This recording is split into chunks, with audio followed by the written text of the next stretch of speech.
کے اندر آرام فرما رہے ہیں. آپ فرماتی ہیں میں جب نبی علیہ السلام کے پاس گئی مجھے یہ مناسب نہ لگا کہ میں آقا علیہ السلام کو جگاؤں، اس لیے کہ نبی علیہ السلام کا حسن اتنا باکمال تھا، اس لیے کہ نبی علیہ السلام کا چہرہ انور ہی اتنا حسین تھا کہ مجھے مناسب نہ لگا کہ میں آ کر نبی علیہ السلام کے آرام میں خلل ڈالوں.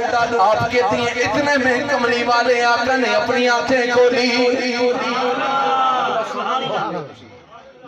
میں میرے آقا نے اپنی آنکھیں کھولی، وہ نورانی آنکھیں کھولی. سیدہ فرماتی ہیں میرے آقا نے میری جانب جب دیکھا تو میرے آقا مسکرانے لگ پڑے.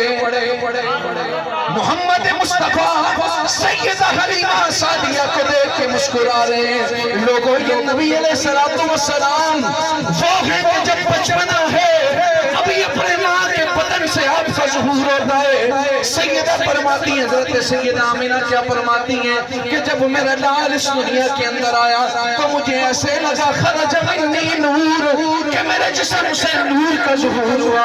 اب یہی نور جب سیدہ حلیمہ سعدیہ کے پاس پہنچتا ہے وہاں پر بھی نور ہے. آپ کہتی ہیں حضور کے چہرے کے اوپر اتنا نور تھا، حضور کی چہرہ اتنا حسین تھا کہ جب آپ نے میرے طرف دیکھا تو آپ مسکرانے لگ پڑے. میرے آقا جب مسکرائے ایسا لگا کہ پورے کا پورا جہان روشن ہو گیا ہے، کہ پورے کا پورا جہان روشن ہو گیا ہے. آپ فرماتی ہیں اس نور کی روشنی اتنی تھی مجھے ایسے لگ رہا تھا کہ پوری کائنات کے اندر نور ہی نور پھیل گیا ہے. پھر ہم کیوں نہ کہیں اے ختم رسل مکی مدنی کونین میں تم سا کوئی نہیں. میرے رب ذوالجلال نے اپنے نبی کو وہ شان عطا فرمائی ہے. جناب آدم سے لے کر جناب عیسیٰ تک آج تک کسی کو ایسی شان رب ذوالجلال نے عطا نہیں فرمائی ہے. آج تک کسی کو ایسا کمال والا حسن عطا نہیں فرمایا ہے. جناب آدم سے لے کر عیسیٰ تک آنے والا ہر نبی میرے اور آپ کے نبی کے قصیدے پڑھتا آیا ہے. ہر نبی آ کر میرے اور آپ کے آقا کے آنے کی خوشخبریاں سناتا ہوا آیا ہے.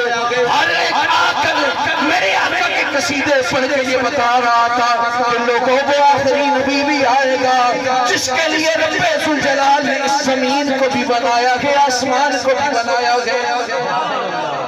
پھر ہم کیوں نہ کہیں اے ختم رسل مکی مدنی کونین میں تم سا کوئی نہیں، کونین میں تم سا کوئی نہیں. ذرا مل کے صدا تکبیر.